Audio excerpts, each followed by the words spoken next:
no ifs, no buts, no Essex Library cuts, no ifs, no buts, no Essex Library cuts, no ifs, no buts, no Essex Library cuts.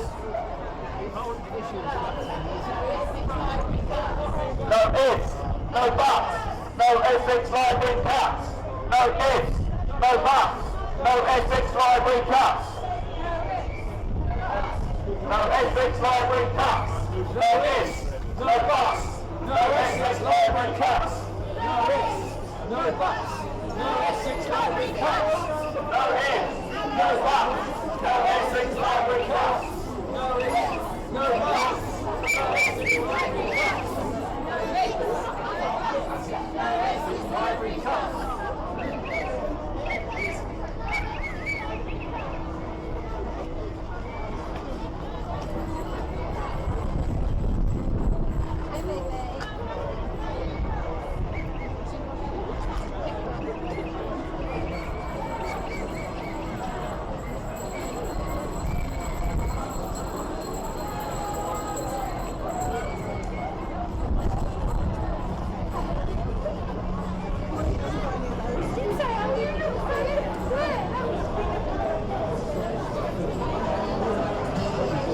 You are my library, my only library. I'm going to start again. 1, 2, 1,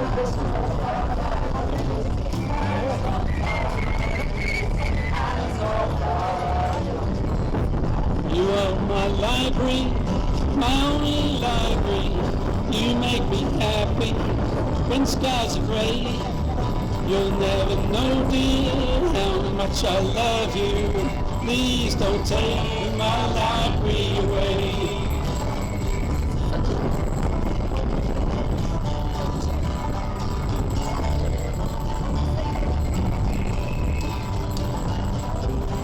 It's the same tune, isn't it?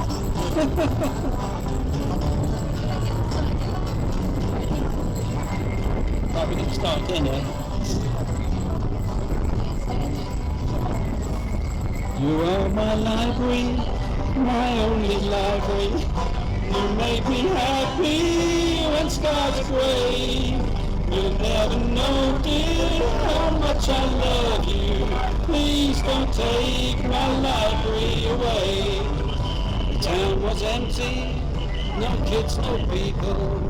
Somehow I knew something was wrong. What's your reaction to today's? Very pleasing today. Obviously the weather's not been as good as we would have liked it to have been. Obviously we've had a lot of wind and rain about, but to see, hundreds of people turning up to say no to this act of cultural vandalism is very, very pleasing. Hello, my name's Colin Sargent. I'm privileged with the County Council for Clacton East. I'm independent, representing Holland Residents Association, and I just think that the library cuts is discriminating against the elderly, the young people, and particularly women. Thank you. Hi, I'm Julie Young. I represent Wivenhoe St Andrews. I'm a Labour councillor. I've been fighting Tory cuts now since 1998, and I really want to say that libraries are the end of the line. We've got to protect them. Here today supporting Wivenhoe and Greenston libraries, but for all Colchester libraries and for all Essex residents.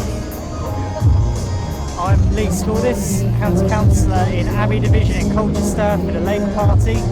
I think this decision is probably the most progressive decision that County Council have made. That's going to affect the most vulnerable in our society and is a step back for our culture.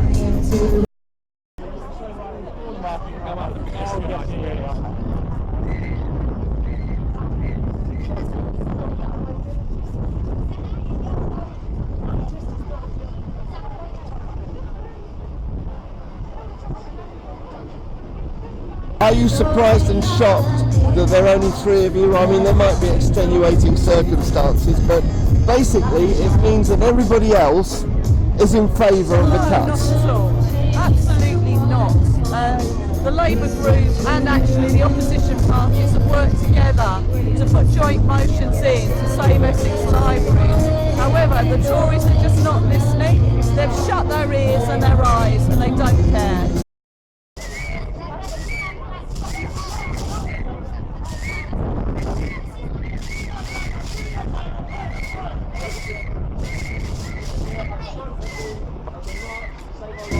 So these village libraries only cost about £800, if that, a week to run, and we're closing the hub of communities, and they wonder why people become disenfranchised with the process.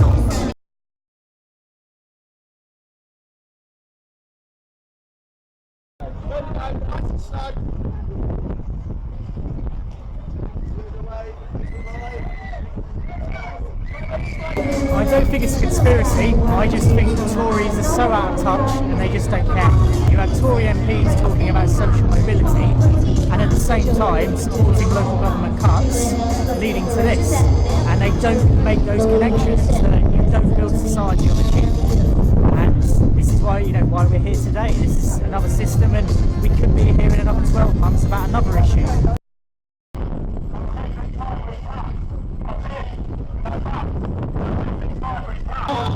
Entertainer is going to be. It's worth reiterating that libraries are not about books only. It's about the community.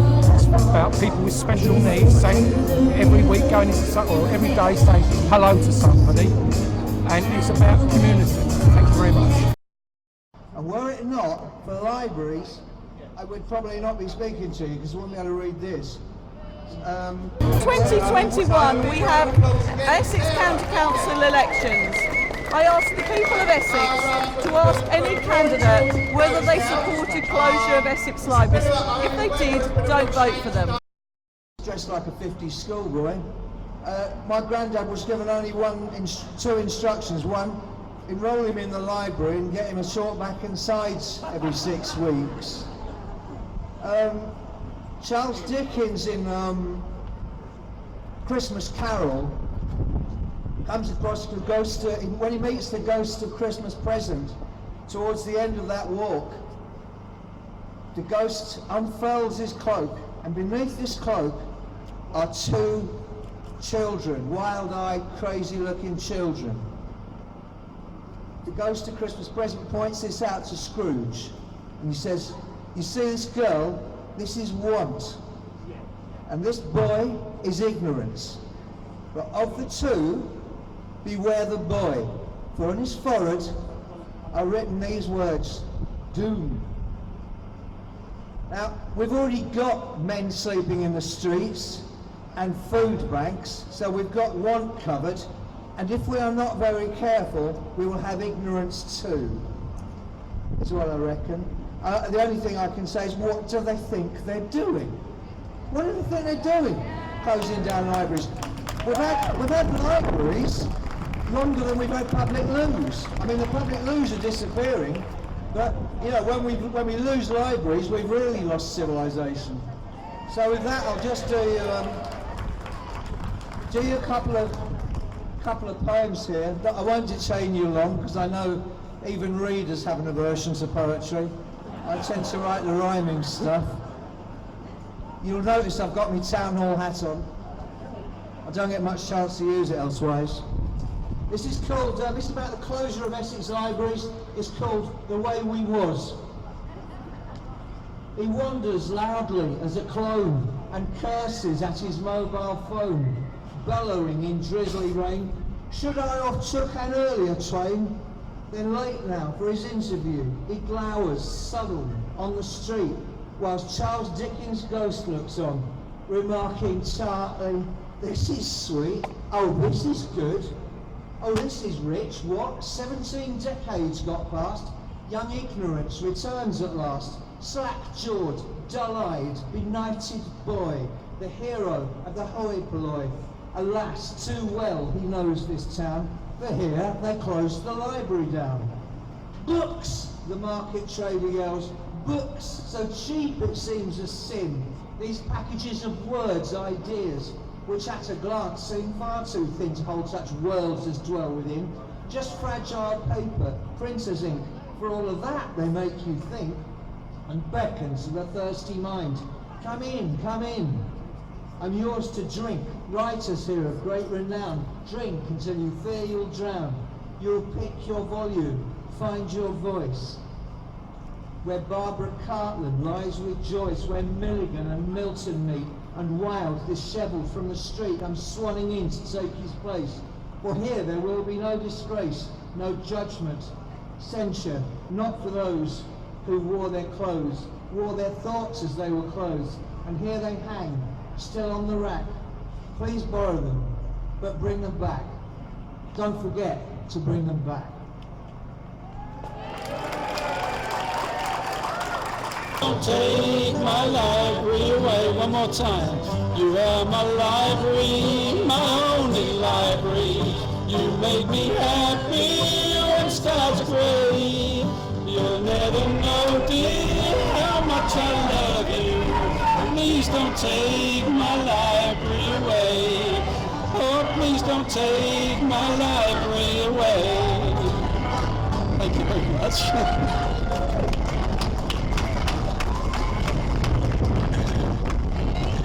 Yes, a big thanks to the One Tree Hillbillies.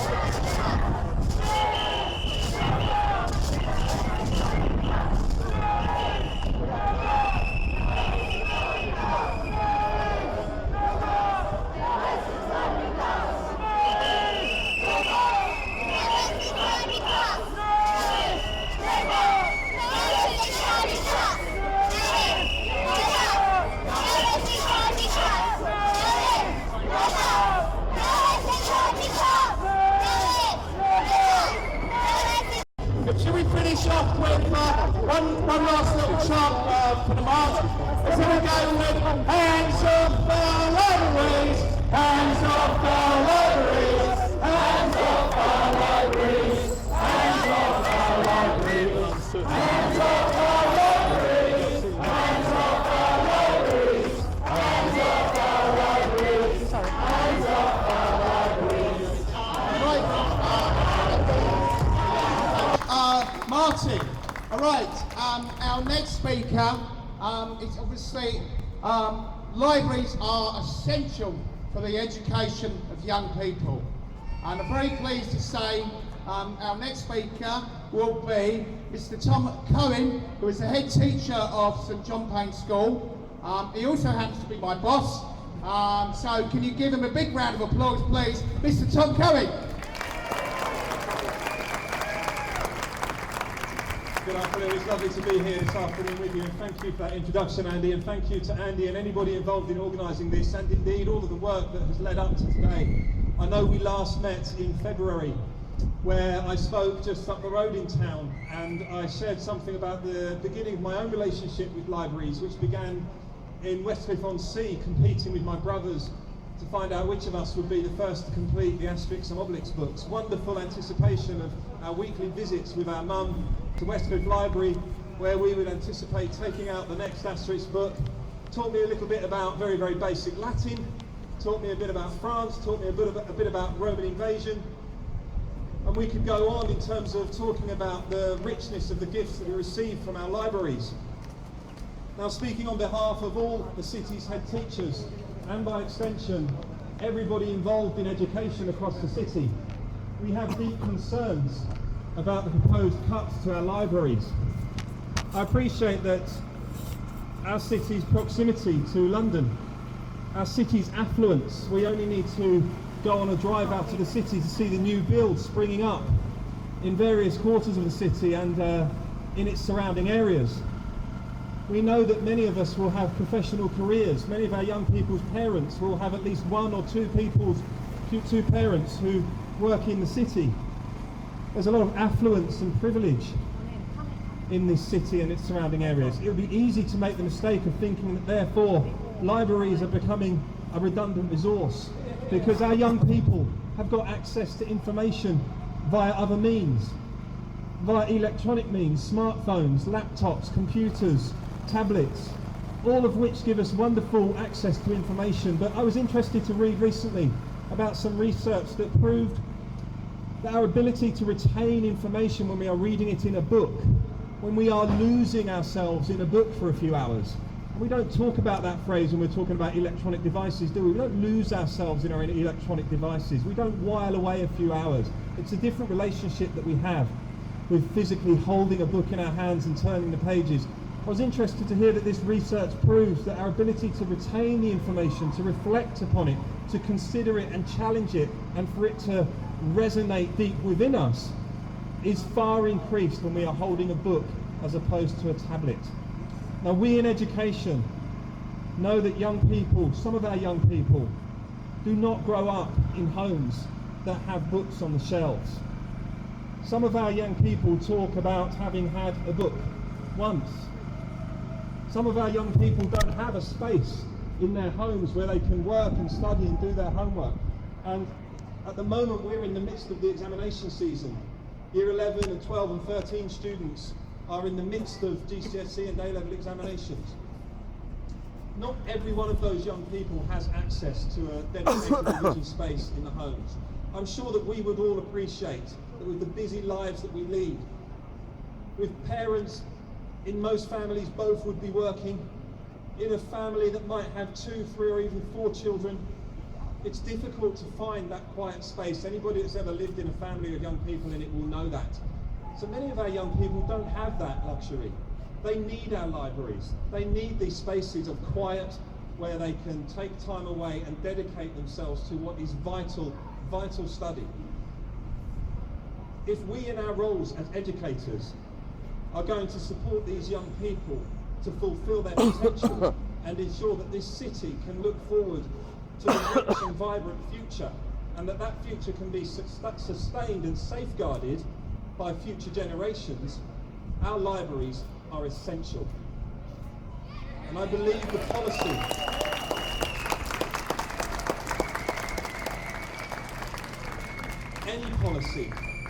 any policy that would represent cuts or closures needs to be given significant and serious reconsideration. Because if our libraries close, the city is the less. Before we came here this afternoon, my wife said to me, "You're not going to do your To Kill a Mockingbird quote again, I don't think that's all you've got." But it bears repeating. It's from one of my favourite novels. Scout, the narrator, a young girl fears that she is going to be denied the chance to read with her father every evening. She fears that her teacher is going to deny her that opportunity, and she shares her fears with her father, Atticus. And they come to an agreement that yes, Scout will still be able to read with her father every night. And later in her room, Scout reflects and she says, "Until I feared I would lose it, I never loved to read. One does not love to breathe." For Scout, the ability to read was her very lifeblood. I believe it is that for all of us, and that is why our libraries must remain open.